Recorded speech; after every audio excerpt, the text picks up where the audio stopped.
Niektórzy twierdzą, że nie można nauczyć się bycia dżentelmenem i trzeba urodzić się jednym z nich. Czy tak jest w istocie?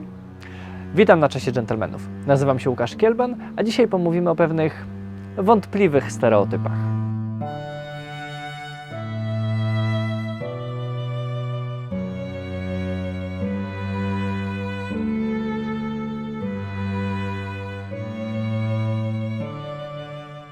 Rzadko na poważnie irytują mnie komentarze w internecie, ale tym razem było nieco inaczej.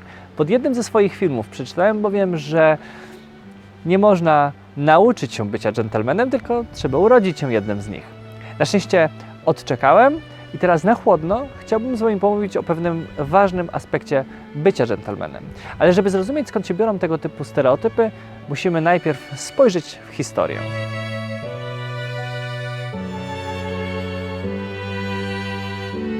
Jeszcze przed okresem demokratyzowania się społeczeństw, co przypadało mniej więcej na przełom XIX i XX wieku, można było powiedzieć, że dżentelmenem lub damą należy się urodzić. Dżentelmen i dama nie były bowiem określeniami na ludzi o konkretnym zestawie cech, tylko na członków danej grupy społecznej, elity. Mężczyźni z tej grupy piastowali najwyższe i najbardziej prestiżowe stanowiska w swoich krajach. Zatem, żeby być uznanym za dżentelmena lub damę, należało urodzić się w odpowiedniej rodzinie, a nie po prostu być uprzejmym i dobrze ubranym. Zupełnie inną sprawą był fakt, że w tej grupie panowały bardzo wysokie standardy kultury osobistej.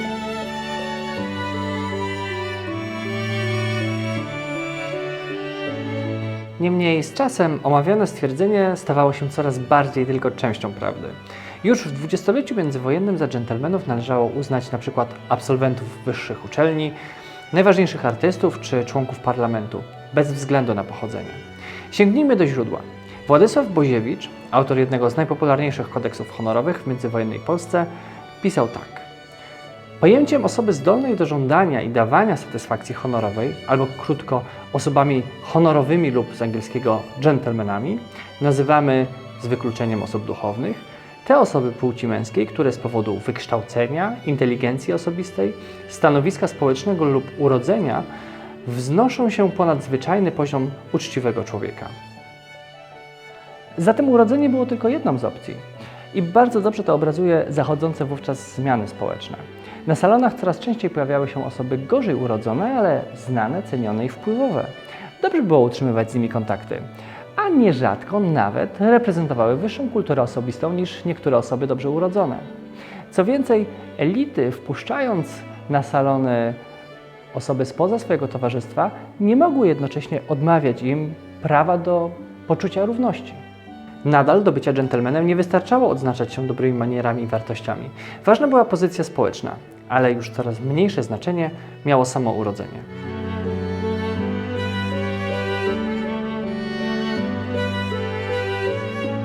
Minęło sporo lat od czasów Boziewicza, pojedynków i klas społecznych. Jakaś mglista pamięć o dawnej wadze urodzenia pozostała, ale zazwyczaj nie idzie już za tym głębsza wiedza i zrozumienie. Tymczasem nasze społeczeństwo zmieniło się diametralnie po II wojnie światowej i powrotu do tamtych zwyczajów już po prostu nie ma. Zapamiętaliśmy, że dżentelmeni byli uprzejmi, dobrze wyglądali, kierowali się swoim kręgosłupem moralnym i wyznawali szlachetne zasady. Teraz dżentelmenami nazwiemy właśnie osoby o tych cechach, a nie kogoś, kto może się wylegitymować właściwym urodzeniem czy prestiżowym stanowiskiem. Bo wszyscy dobrze wiemy, że jedno i drugie może nic nie znaczyć w praktyce.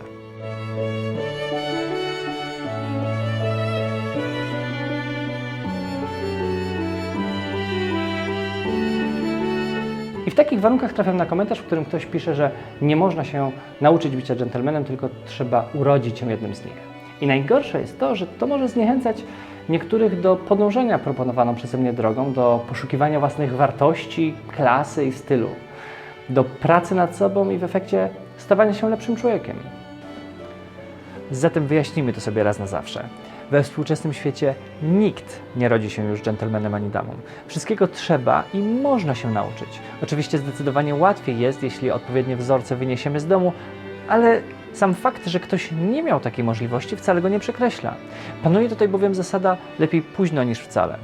Oczywiście podejrzewam, że tego typu myśl nie dotrze do osób po drugiej stronie barykady, ale jeśli kiedykolwiek traficie na komentarz z tego typu stereotypem, po prostu machnijcie na niego ręką i dalej róbcie swoje.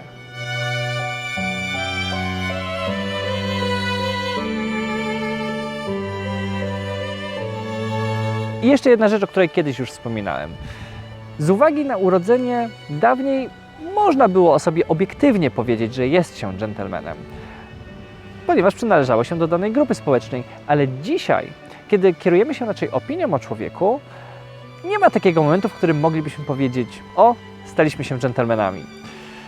To jest raczej ciągła droga i aspirowanie do tego miana oraz kwestia odczuć naszego otoczenia. Zatem życzę nam wszystkim uporu i sukcesów na tej drodze. Do zobaczenia w kolejnym filmie. Pozdrawiam i trzymajcie klasę. Cześć!